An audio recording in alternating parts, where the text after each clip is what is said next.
pripun Ndara Anoman? Aduh Kyai. Sareng kula sampun naliti kanthi permati jebul kapara nyata menawi para kadang-kadang kula Brata Pandhawa sami manunggil wonten Praja Ngastina. Elok ing kawontenan kenging menapa kadang-kadang kula Pandhawa sami kesengsem dhateng salah satunggaling brahmana. Mongko nyatanipun sampun marambah makaping pendak-pendak negari Ngastina wonten brahmana. Tartamtu ing tembenipun namung badhe damel wisuna. Inggih. Monggo sami dipun tata manahipun lan dipun suraos langkung rumiyin. Dole Gareng, kowe ngaturna bekti menyang bendaramu Ndara Anoman. Wah, nggih. Anoman kula ngaturaken pangabekti mugi kunjuk wonten sandhaping padha. Iya Gareng tak tampa. Kala wau ingkang nderekaken iki anakku Bambang Purwagandhi. Wah, kowe ingkang putra nggih. Iya. Ingkang putra kok ganteng. Ingkang putra kok bagus. Iya Gareng iki nyoh tak wenehi dhuwit 10.000. Mbok menawa kena kanggo tuku banyu ana dalan. Matur nuwun. Ndara Purwagandhi sami wilujeng. Iya Gareng. Antuk pandongamu laku Kuraharja. Nggih. Sampun krama menapa dereng? Durung Gareng. Nggih. Pinarak. Iya. Nyo tak tambahi 10.000. Dadah matur nuwun. Sakyane nyekel 20.000 nyang mata padi. Rumah saku mau ora nyekel apa-apa bar nyekel 20. Nyawang Petruk karo Bagong kok bruwet. Wah, sesuk mampir Ngawi. TV regane pira iki? Duit 20 nek TV. Wilujeng Penemban. Iya Petruk iya. Wong piyayi kok ya awete kaya ini wiwit jaman Ramayana panjenengan kok ya isih kaya ngoten. Iya. Aku eling nalika dadi duta menyang kutha Goro Ngalengka mbiyen karo kowe Petruk. Nggih. Nyonya. Tak wenehi padha karo kancane 10.000. Matur nuwun. Ndara Purwagandhi bekti kula katur. Iya Petruk tak tampa. Nyo tak tambahi 10.000. Dingaren nek temruntun. Ingkang Rama Loma putrane ya awean. Bener kandhane Gareng. Dhuwit ki marai daya. Mau ki ora ndek apa-apa kok lemes. Bar nyekel 20.000 kok. Bagong kok gur ketok matane tok. Rumangsaku agek kanggonan rejeki ngono ya. Yang kancane sia-sia. Ndara Anoman pangabekti kula katur. Iya Bagong tak tampa. Pangestuku tampan ana. Nggih. Kula pundi dados jimat. Kala wau saking mrika jam pinten? Ya watara tabuh siji awan Bagong. Jam 1 nggih. Iya. Lah lajeng kala wau pinarak-pinarak menapa mboten menika? Ora mampir-mampir Bagong ya mung terus wae sowan ana ing klampe sireng iki.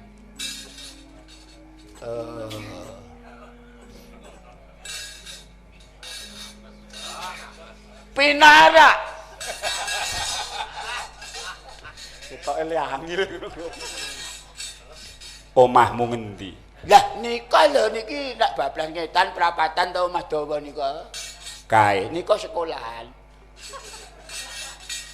Lah omahmu ngetan melih. Kae nggih nika sing cat ijo cagak gendera teng ngarep. Kae nika Koramil. Lah omahmu lah nika ngetan melih. Etane kae mau lak kretek. ngandhape. Ora gablek omah kok le. Sampun. Iya Bagong. Pareng. Iya Bagong. Ngeblong.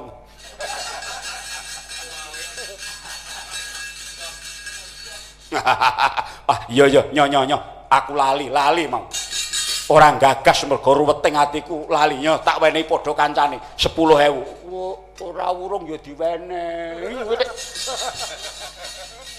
Bener Purwaganti 10. Kaya mutang dhewe. Nyoba. Ngono. Mangsaku. Kuwi jenenge ora wong tata krama nek ngono iki, Gong. Kowe kena di tondo wong ki anggere arep pamitan gur mulek kowe iki. Ndara Anoman kados pundi Kyai? Olah pekerti ning cipta rasa mboten nganggo dasar kautaman niku sakniki akeh wong kang milik nggendong lali. Kula niki nggih gumun. Kenging menapa momongan kula para brata Pandhawa kok kaya ngeten dadine. Sing mahanani jagat niki kaya peteng ketutup pedhut angkara murka. Akeh sing nyebar kanistan ngrusak tatananing negara. Mongko sing pun watak Kurawa sing ngambeke kaya wong unggul ning senengane ngiles sing kalah. Nggih kaya ngoten niku watak Cendala Budinista sing mapan wonten uriping Sata Kurawa. Lajeng kula kedah kados pundi? Watak Kurawa niku wong sing benerke salahe dhewe ning nyalahke benere wong liya niku Sata Kurawa. Nek jagat niki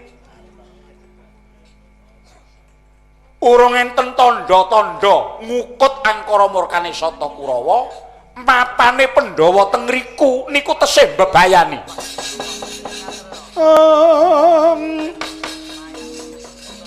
Mangancur aku ning angin.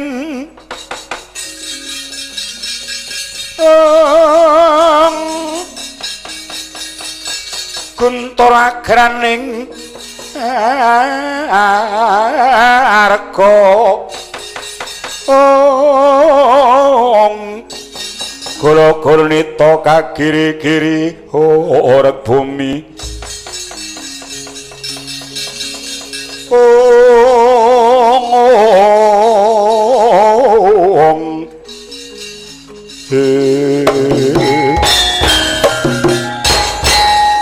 nginang durung abang kecoa dari ngambles sabto bumi dadak sakuling mangke ana pedhut angen dalu ingkang ngubengi luhuring klampe siren ing karang kedempel.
Rama Pnemben kados jinempa ning angin icalipun Kyai Semar Badranaya. Rama, anakku nggih anakku Purwaganti. Wah, iya pancen iki ana menungsa julik. Paduka wonten pundi, Kyai?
Marino sumubang wangi karuna kadi netraning ogarapo sabdaning kukiloring kanikara kaketer kene donganing kong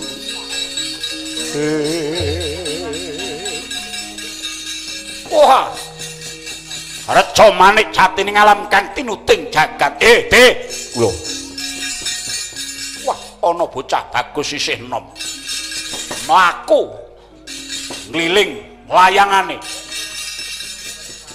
namung imanipun wong baguse kaya ngoten kok ditutke jerapah lho lak celurit wetengmu mudar kowe wong ngene kok jerapah raimu kok ora turut itu to, Kang. Gara-gara pangkur. Ayo, pangkur apa muni kok suwek lambemu.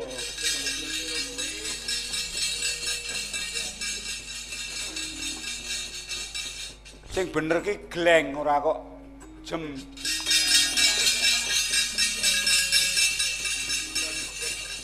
Nek catet aku ku ora enek kok pangkur kok judule kok pangkur jem ki ora enek. Ngaku kowe sapa, Gus? Takon marang aku, putra Kendali Sodat Majane Rama Begawan Kapiwaraku Bambang Purwaganti. Bambang Purwaganti, dasar kepara nyata kowe sapa? Aku Prabu Surya Kupala saka Ngawiyat Patih Bintang Samudra. Buri dhewe grenjeng kemake.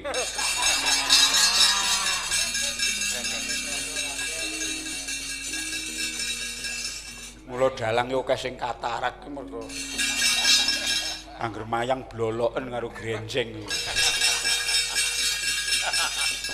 Kuwi guneman apa mburi kuwi? Sakarepku to, cangkem-cangkemku dhewe. Takon karo wong rung kenal kok bengak-bengok. Sing nganggo tata krama. Teja-teja Sulaksana tejane wong anyar katon. Wingking pundi Kang Pinangka ngayun menapa Kang Sinedya tigas kawuyan sinten sinambating pangi Raden? Mbok ngono.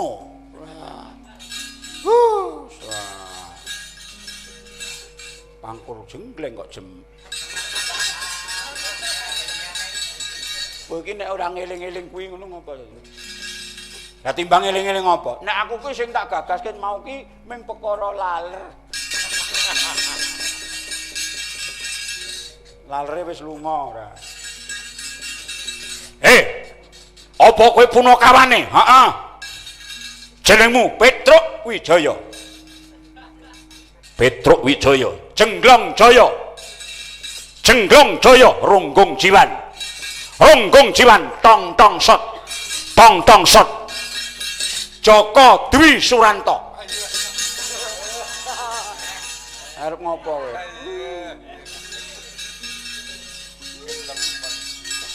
Lho ini gampang calon pegawai negeri nek diangkat kemaki sing bunter kaya dingklik alpa meja alpa dingklik oke nek kayu jati kandel ki regane larang ora rumangsane kok ngina kurang tau ngerti sapa jeneng nek kenal ya aku iki jenenge Barun Skeber lho kok ngono Barun Skeber wong ora sekolahan aja jagongan karo piyayi. Kowe iki ora ngerti sejarahku. Ngarani wong kok jare wong ora sekolahan. Arep ora lulus aku ya sekolah.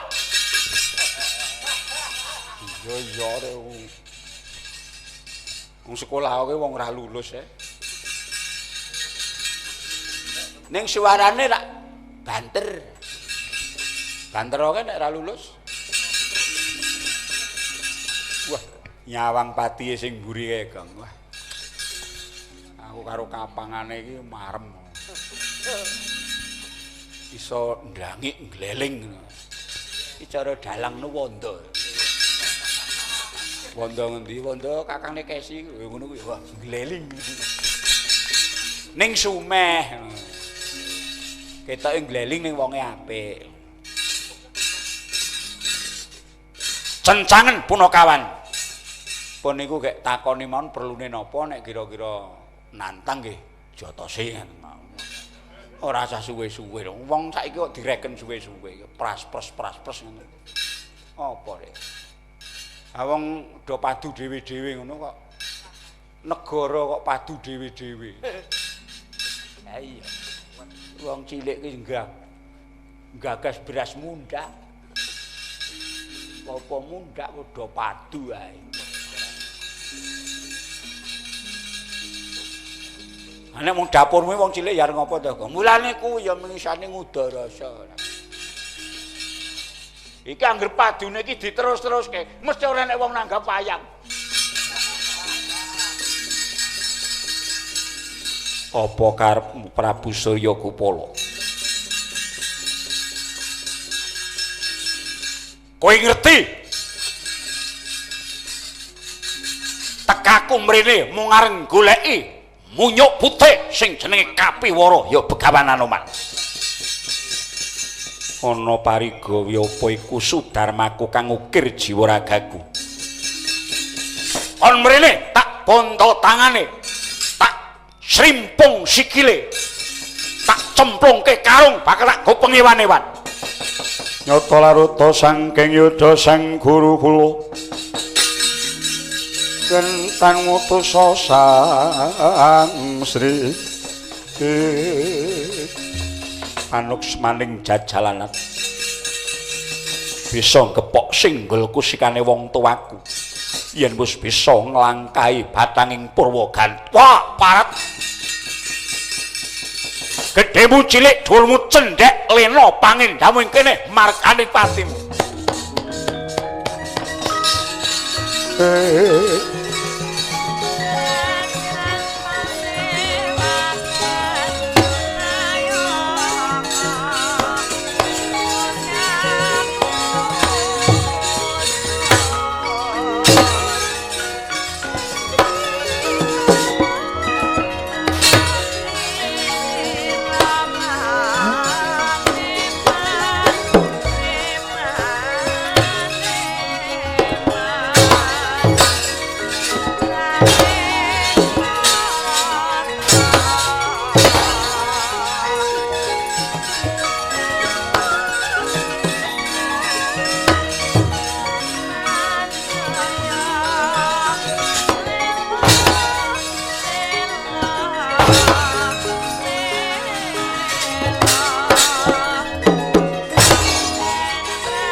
Ah, minggir.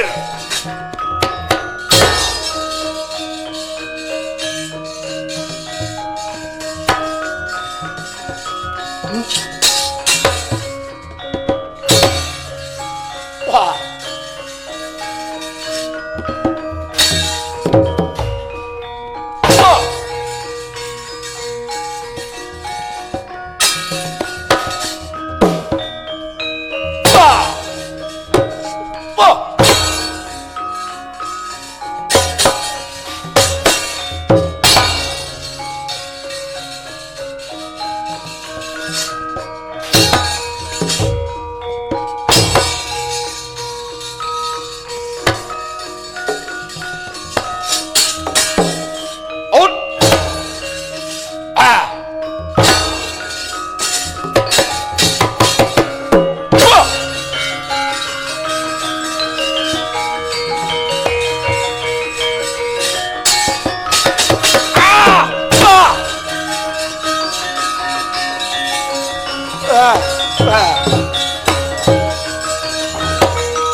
Panjabala Pandhawa mya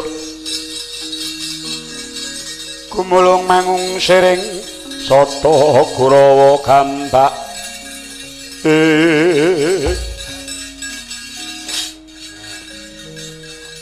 ngandel mboten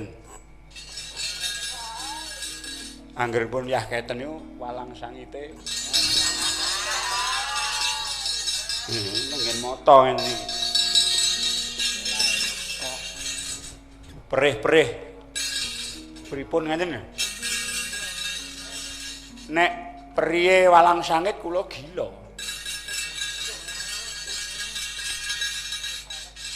lah nek liyane walang sangit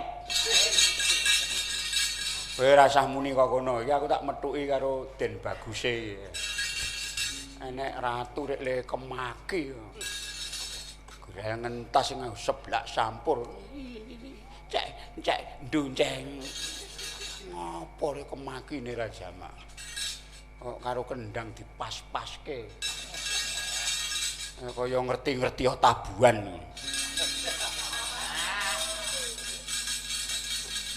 opo uklane ngene no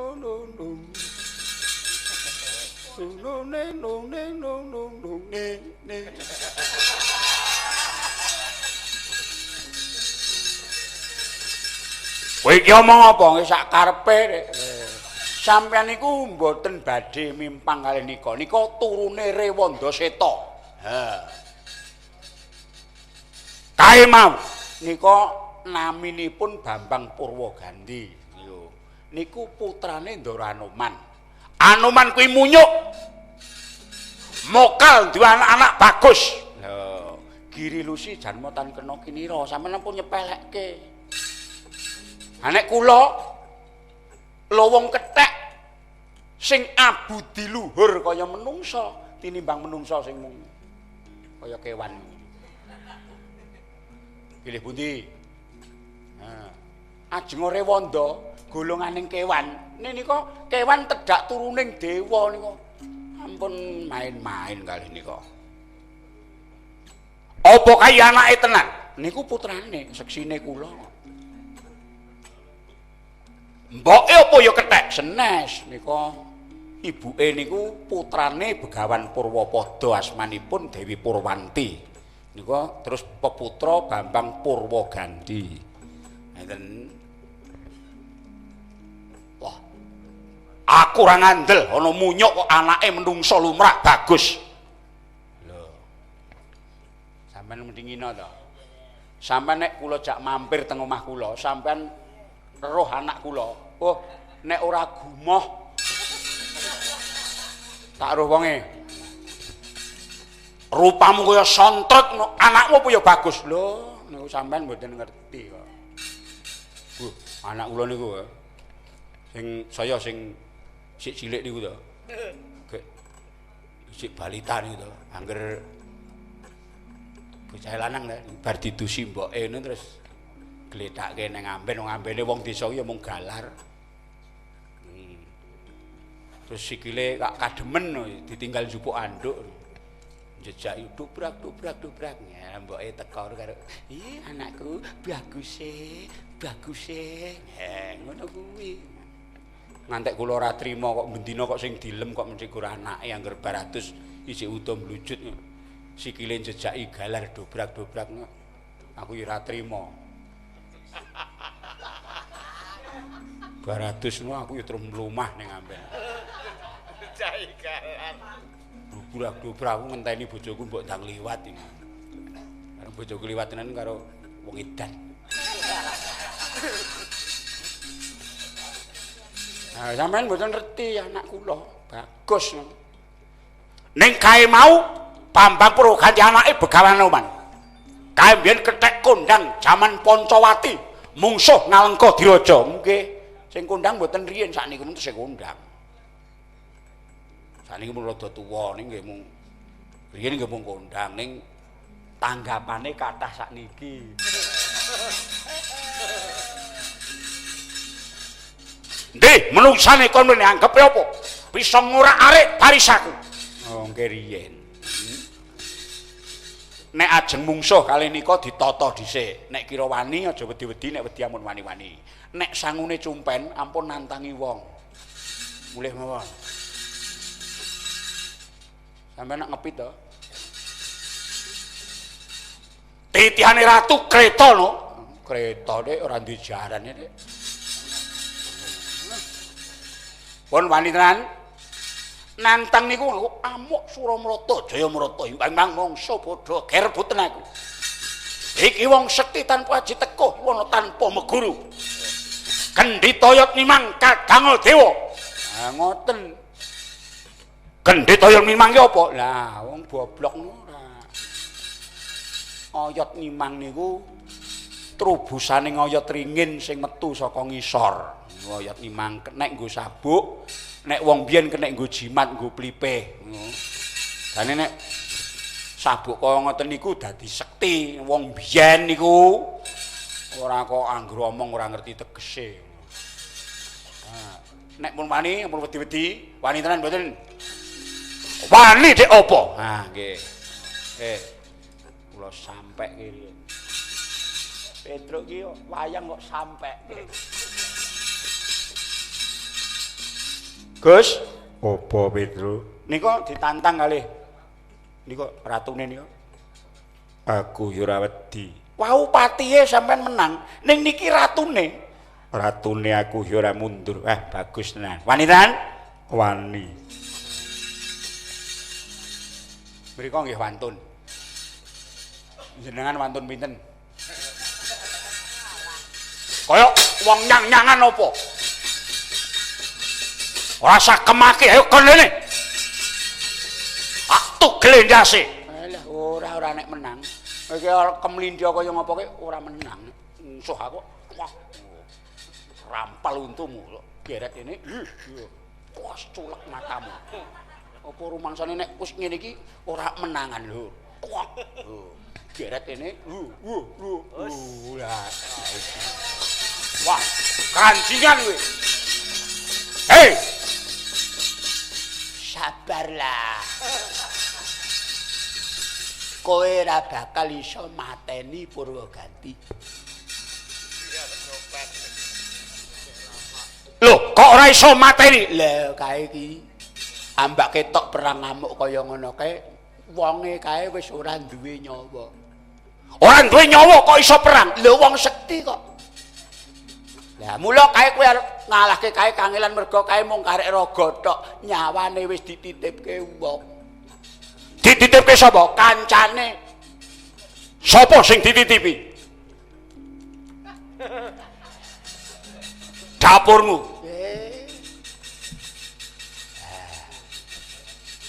Lah kejaba nek kowe gelem nuku, lho nyawane mbok gawa. Aku iso mateni. Ambok kene tak tukune.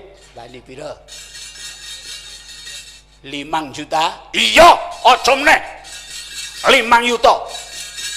Ambok 20 juta tak tukune. Nih, tak tukune 20 yuta. Ndi dite?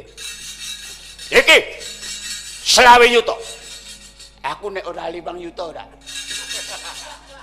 Ki wong ora ngerti duit. Ya. Las kene. Sik yo. Lah nyawane ndi? Oh iya, Ding. Lalinya. Loh, kok dibuntel cemit? Ya kuwi nyawane Purwaganti. Ya. Yo. Nah, wah. Awas. Leno pangendamu. Kowe mesti mati.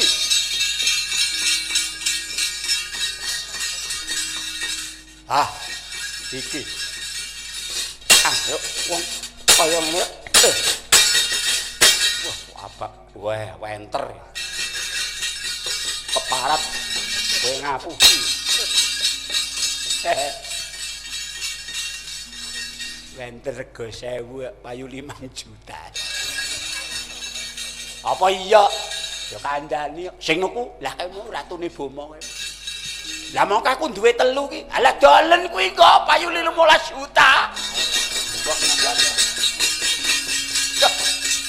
Wah. Aduh, Mas. Wenter ditanggung tidak luntur.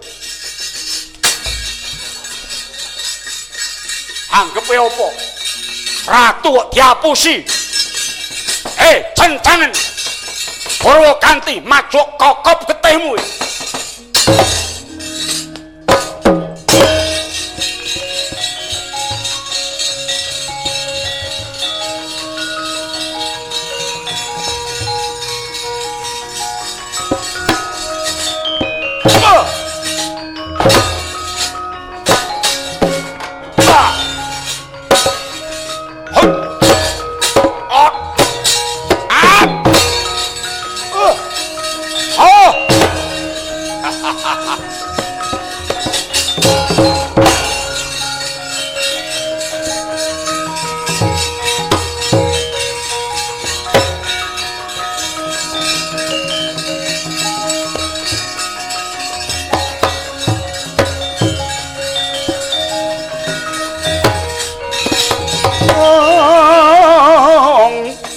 Pandhita Karya Wangsit pindha kumbang ngajabing tawang. Kowe sapa? Aku mbok gawa menyang papan sepi. Aku pendhita Begawan Lumana saka Ngawiyat. Aku gurune Pandhawa lan Kurawa. Semar, apa? Aku nggawa kowe ing papan iki mung pengen sapejagong karo sira. Rene kowe ngaku dadi Sang Hyang Ismaya ingkang tinanggenah momong para brata Pandhawa. Aku kepengin gawe srana wurunging perang gedhe Bratayuda ingkang nyatane besuke bakal mbebayani tumrap jagat iki. Mula aku njaluk paseksenmu ki Lurah Semar Badranaya ingkang minangka pamong sejatining Pandhawa. Seksenana nggonku manunggalake Pandhawa lan Kurawa lan murungake perang gedhe Bratayuda Jaya Binangun. Yen sira gelem nekseni apa ingkang dadi tekadku, Pandhawa tetep manunggal dadi swijing praja Ngastina. Aku ngakoni yen to ki Lurah Semar Badranaya jatining pamong. Ya kowe ingkang menang gawe tentreming jagat iki Semar.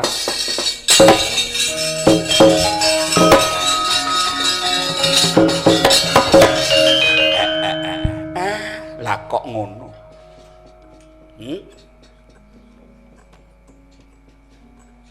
Aku dikongkon karo sing gawe urip mudhun ana Mercapada iki wiwit jaman Resi Kamunayasa. Aku mudhun ana ing Mercapada iki, aku wiwit leluhur Saptawarga. Dadi aku wis apal. Aku wis apal kelawan kahan jagat. Lan kahanane satriya-satriya sing padha dadi momong aku. aku bisa maca yen to Ngastina kono dudu kedung-kedunging karahayon, Ngastina dudu papaning kamulyan sejati. Merga Duryudana sak kancane saiki rumangsa lagi kumpul samubarange. Jaka Pitana sak sedulure saiki lagi mapan ana ing pucuking panguwasa. Suyudana sak kerandhae kae lagi karoban kesenengan diuja karo sing gawe urip. Ning padha ora eling lan padha ora bisa ngrasakake yen to sejatine kae lagi dilulu uripe. Nganti padha ora krasa nek iku kabeh dadi mala sukerta. Uripe mung tansah lungguh sila tumpang sikile edhek. Mangan kamukten ingkang sakyektine dudu wajibe lan dudu darbeke. Nek saiki eneng pendhita ngakune dadi gurune Pandhawa Kurawa, mongko kowe kepengin gawe manunggaling Pandhawa Kurawa. Aku mung mencep, aku mung mesem. Merga pakartimu sing kaya ngono mau persasat kaya dene cebong gayuh lintang.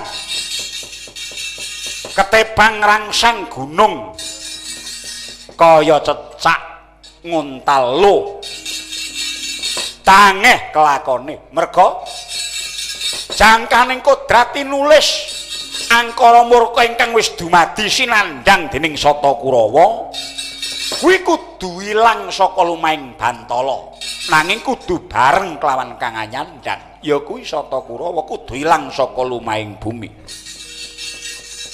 Penemban mestine nek kowe pendhita gawene nata iman jejeking kiblat panembah kowe kudu isa maca. Saiki iki nenangi jaman rebutan Raja Brana akeh wong sing padha klimput melu-melu tumindak nista. Padha ora eling yen urip iki ora mung upaya Raja Brana nanging uga ngesti kamulyan tembe. Nek Kurawa kae tontonen kae wong sugih ning lumuh kelangan bandane. Najan kanggo kebutuhane dhewe. Ning kae lumuh sing dienggo nyeneng kulawargane lan kanca rowange kae bandane wong liya sing dudu wajibe. Kurawa kuwi watake wedi mlarat. Ora ngerti yen wong kaya ngono mau sejatine wis padha karo wong mlarat sak wutuhe. Ya mlarat jiwane, ya mlarat ragane. Kurawa kuwi kesiksa batine. Ning dheweke ora krasa yen ora suwe meneh bakal nampa pengadilaning kodrat.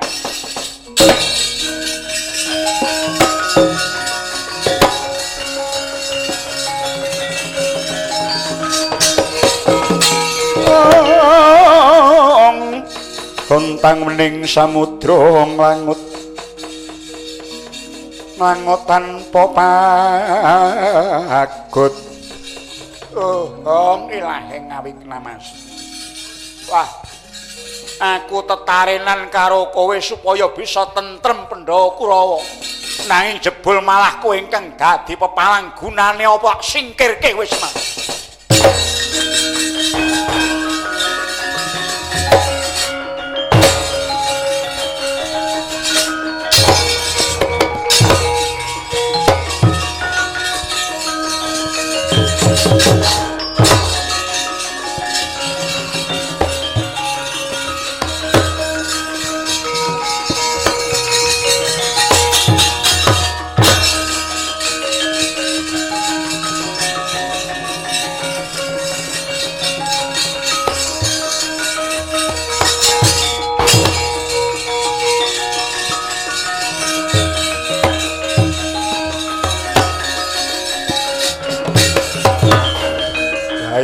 Kyai Paduka lajeng wonten pundi Kyai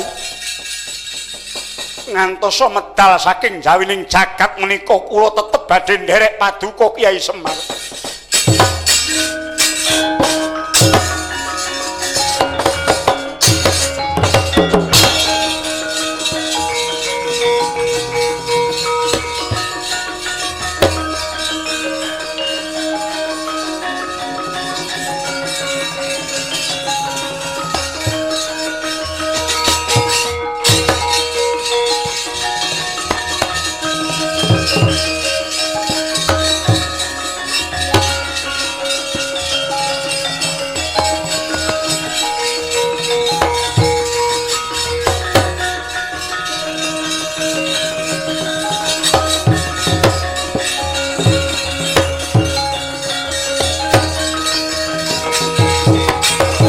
tatananira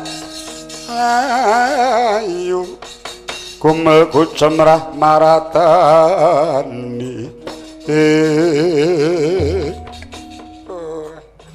sinuwun Bapak Ical Bapak Semar Ical sinuwun Bapak mboten enten gunane pecah niki sing penting mung ragat ora iki ana apa to ana apa sing cetha ana apa bulan yo kakekne Semar Ical kala wau jagungan kali Ndara Anomen Ndara Purwagandhi kok mara-mara ical saking Pandulu wis genah nek pecah niki Bapak monggo Yonarto nggih tumbas-tumbas mori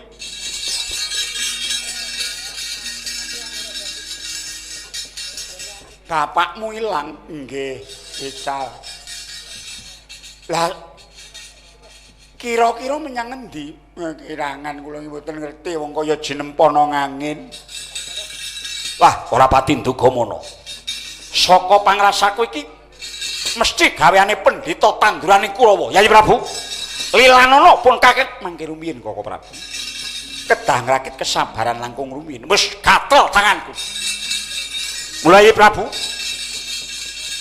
aku dina iki tak bali menyang Praja Ngastina tak tantinge atine Suyudana lawan adi-adiku Pandhawa kinten kula Werkudara kalian Janaka kala ingkang dipun utus kalian Begawan Lumana mboten kasembadan menika mangke tertamtu andadosaken mes guling raos Begawan Lumana punakawan kula kowe kepengin ketemu wong tuamu nggih nek jane nggih pun mboten pengen pethuk wadene kan tesaken pethuk nggih purun coba talitinen Kutagara negara Ngastina nanging supaya aja ngawestarani kowe tak dandani aja nganti kawanguran dening Sata Kurawa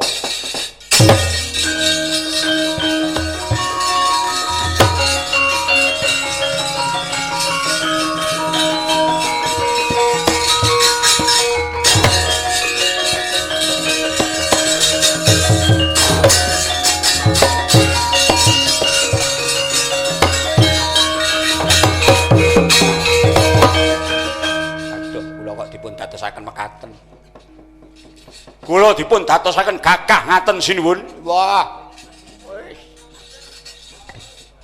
tambah lemu kowe gareng tak paringi tetenger Bambang Teja Kusuma Beduk tak weni tetenger Bambang Teja Mangkara Bagong golek jeneng dhewe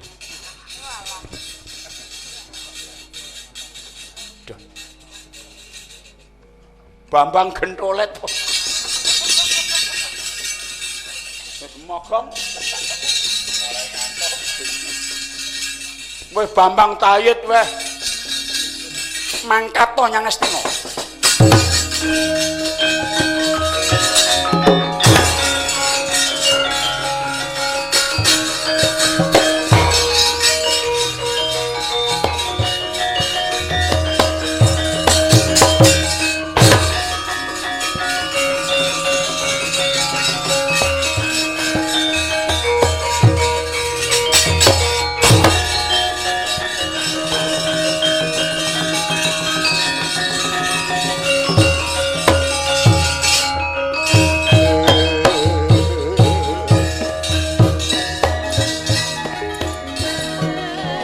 Dan sembah niring ulun kapurba risang murbeng rat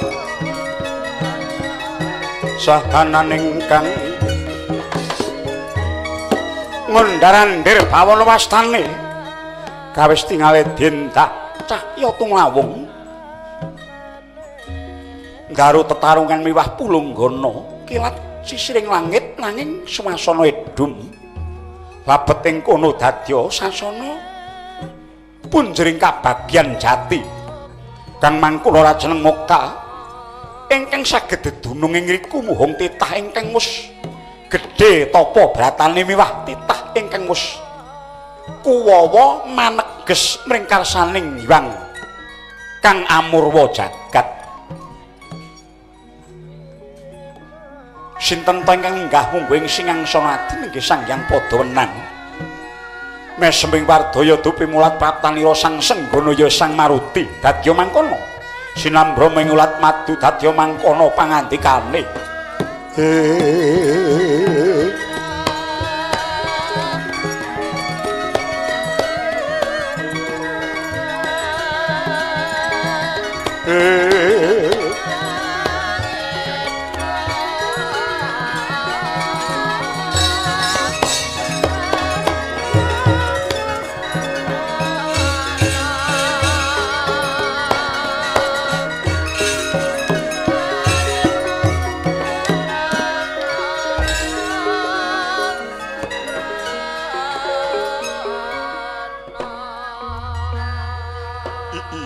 ilah ngawik namastu namasidan Anoman mayangkara kula wonten dawuh pukulun bekti kula mugi katur paduka pukulun Sang Hyang Wenang. Iya kaki ulun tampa karya bombong kang tanpa pepindhan.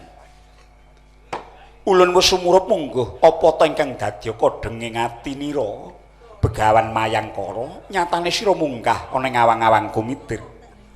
Tanana liya muhung anggonira tansah sawiga lair batinira njaga marang rahayuning jagat pramudita iki. Anoman bener pancen akeh menungsa ingkang dituduhke dalan bener padha mlengos nanging lamun tono ingkang ajak-ajak marang karusakan gampang kepilut nganti padha ngurbanake marang jati lan ajining diri. Ya ngene iki perang langgeng ingkang ana jero jiwaning menungsa ingkang dumadi nganti kukuting nyawane yaiku perang ing antarane bondo lan uga budi pekerti ingkang nyata bisa ngilangake kawicaksanan. Yen jati dirine doyong kamanungsane bisa dituku nganggo bondo nanging yen to jati dirine jejeg kamanungsane bisa nguwasani bondo kanthi sakmestine. Mula ora bakal ana wong liya ingkang wani nuku kamanungsane nganggo rega ingkang murah. Inggih. Yektine sira sumurup munggo apa ta lereking gati guneme panjenengan ulun iki ingkang mung tumuju pamekas utawa pameling marang jeneng para. Lho inggih. Mila pukulun sowan kula maneges ing ngarsa paduka mboten sanes kejawi namung menawi pancen satriya-satriya ingkang dados momongan kula menika sampun mboten wonten ginanipun wonten ing jagat menika sampun ngantos kacipratan rah letuh budinista luwung enggal kaku kutha Kewala kalebet titah paduka kula pun Anoman. Kula ki sampun mboten krasan jenak mapan wonten ing Janalaka ingkang kebak angkara murka. Kula kawangsulna Kewala dhateng alaming kadewan pukulun.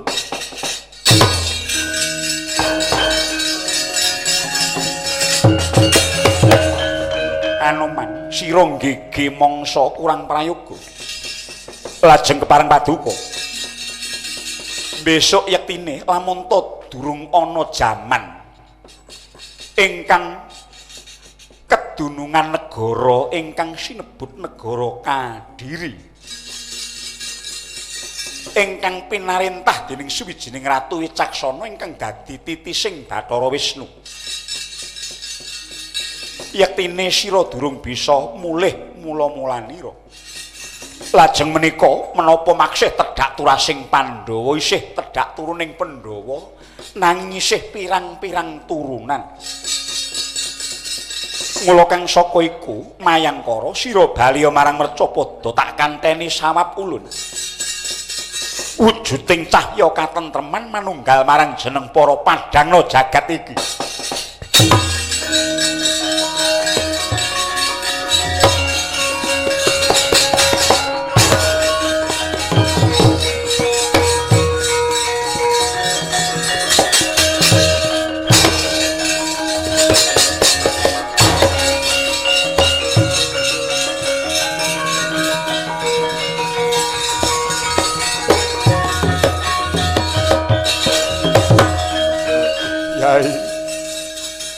ngantos tepung gelang kekalangan pinanggih wonten ing ngriki paduka Kyai Semaya. Aku rumangsa bungah, aku nyemak lelakonmu Begawan Anoman. Tak jabel wae basaku merga saka mangka ing atiku. Nyatane sira isih menang momong Pandhawa nganti sak tedhak turune.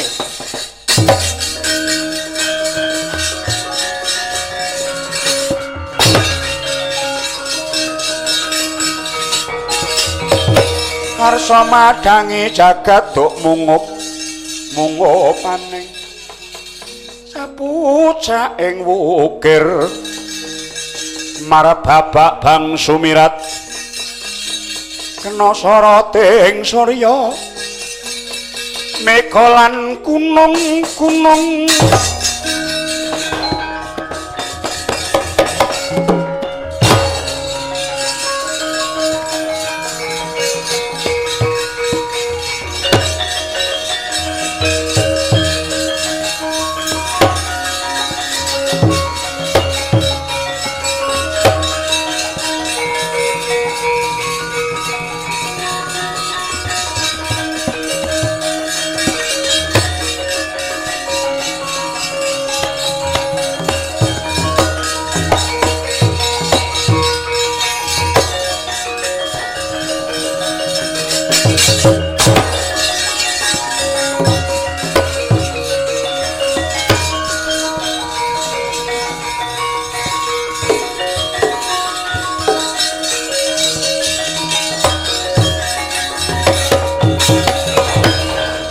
Pata mirah ingsun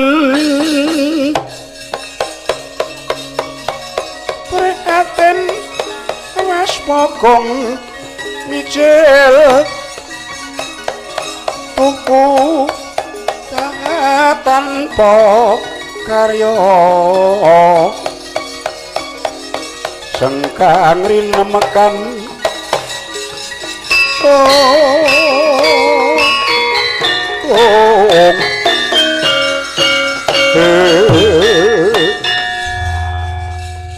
marem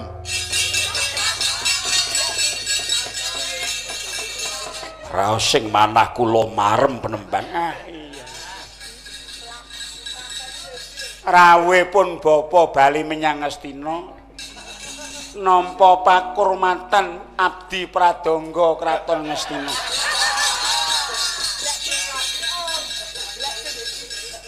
Jebulane ya persis karo pradangga ingkang munya ning Hawiyat negaraku kono. Nggih, Mbang.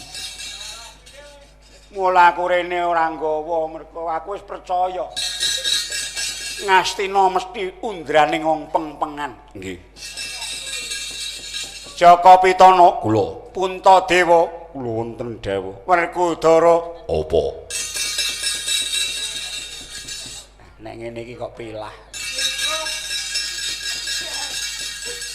Najan ora sineksen Ratu Ndarawati ora patheken. Kula nyuwun pangapunten mboten saged ngrawuhaken Koko Prabu Ndarawati. Ora dadi apa. Sing baku supaya tetep manunggal rukun ana Ngastina.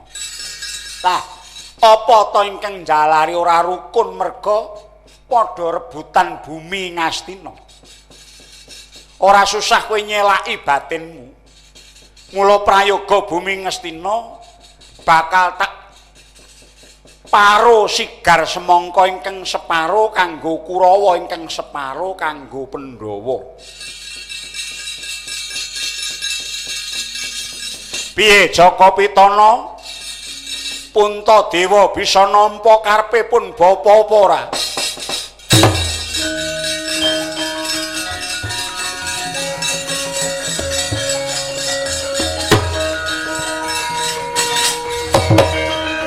Inggih Penemban kula namung nderek kewala kepareng paduka. Nggih kados pundi Penemban? Mangke rumiyin, mangke rumiyin. Menika naminipun boten adil. Sebabe apa sing kuni? Kurawa menika cacahipun 100, Pandhawa cacahipun gangsal. negari kok disigar semangka menika mboten adil cetha penban. Lah banjur manut kowe piye? Mestenipun negari menika Pandhawa angsal gangsal bagian, Kurawa pikantuk 100 bagian. Dados setanipun dipun para semanten kathahipun manut cacah jiwa. Menawi Pandhawa nampi gangsal bagian, Kurawa 100 bagian menika naminipun adil. Wah, bener cocok aku.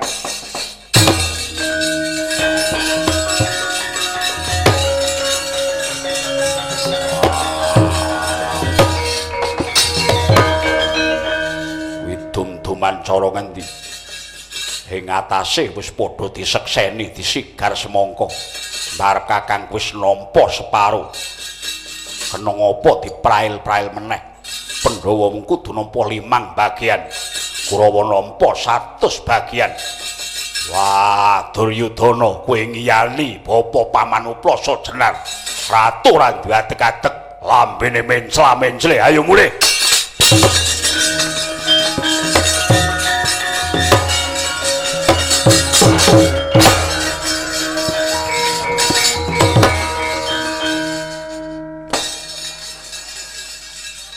Kowe iki karepmu piye to sing ngene?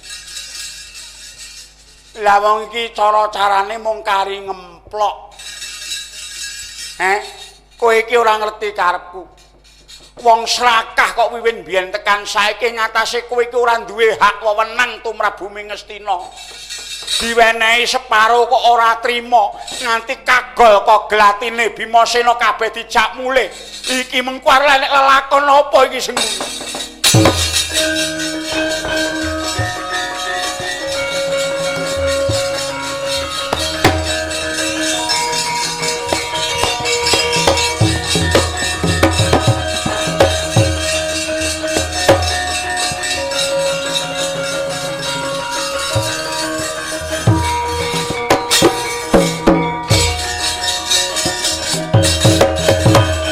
pasang Kalimantabe ning apa Jayadratara wonten tiyang barang ngamuk cacahipun 3 ngrisak wewangunan.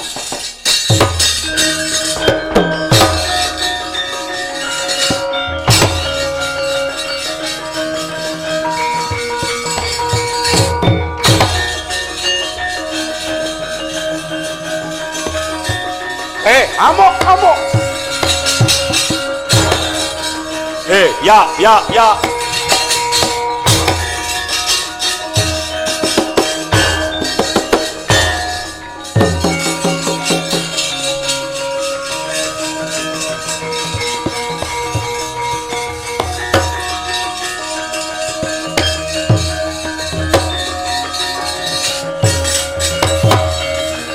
Sapa iki gawe geger? Bambang Teja Kusuma ilang nyawane.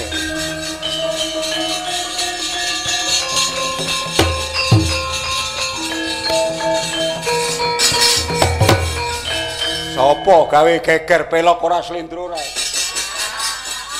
Bambang Teja Mangkara tunggale.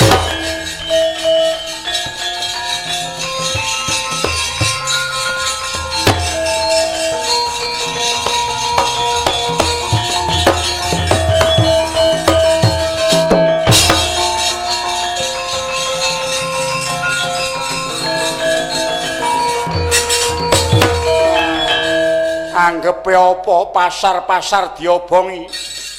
Kowe to sing jare jenenge Bambang Teja Kusuma. Kowe sapa? Aku Begawan Lomono.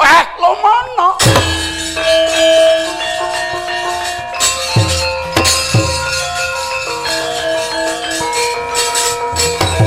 Sapa meneh gedhe dhuwur Bambang Teja Mangkara? Begawan Lomono. Lomono.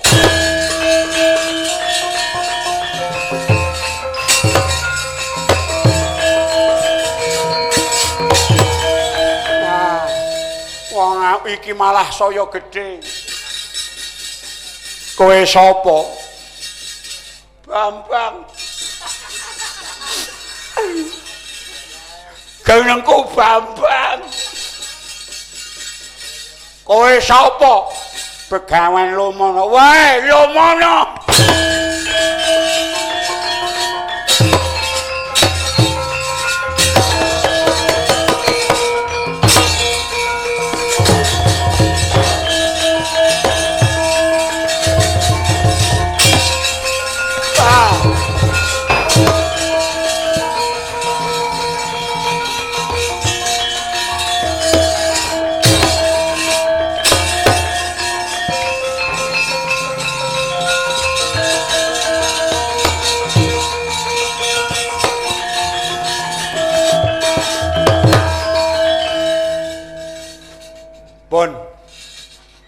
Empun piye? Empun cetha.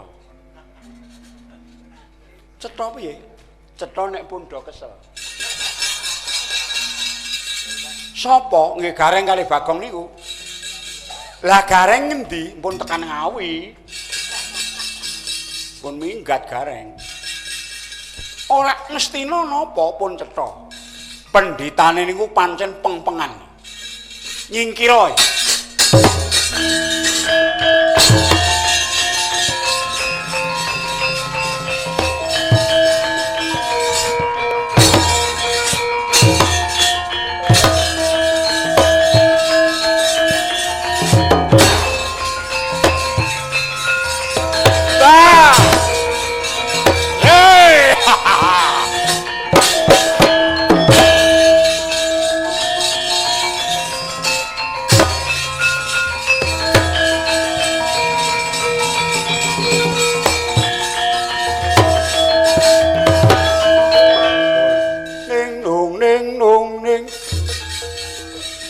Noni menengo.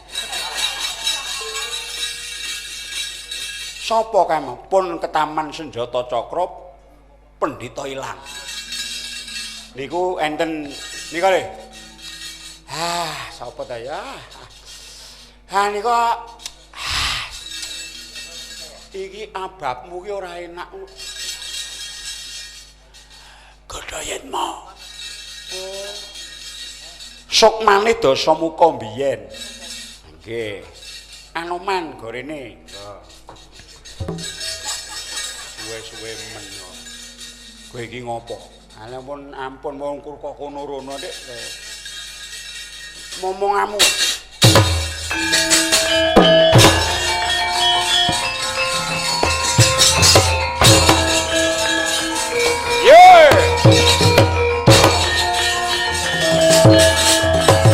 Ayoli pinantang anak plotot nyawane cek urip mati keping. Baik. Wah.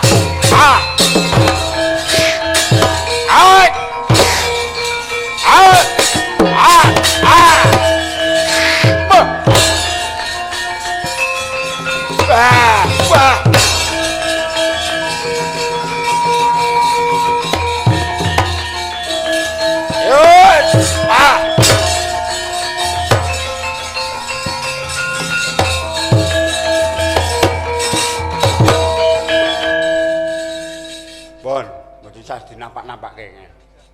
Kok ngono kek angger sore dadak. Sagelar. Kemakine kok. Dentak ting oh iya oh. Aja Anoman aku meso konangan. Baliyo nyang kandangmu.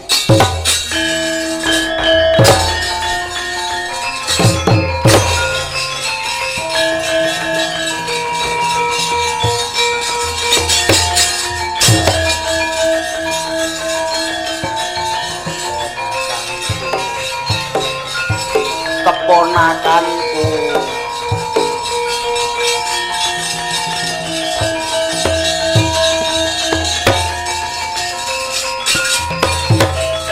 Werkodara gurune kok dimungsuhi jangkem elek.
Allah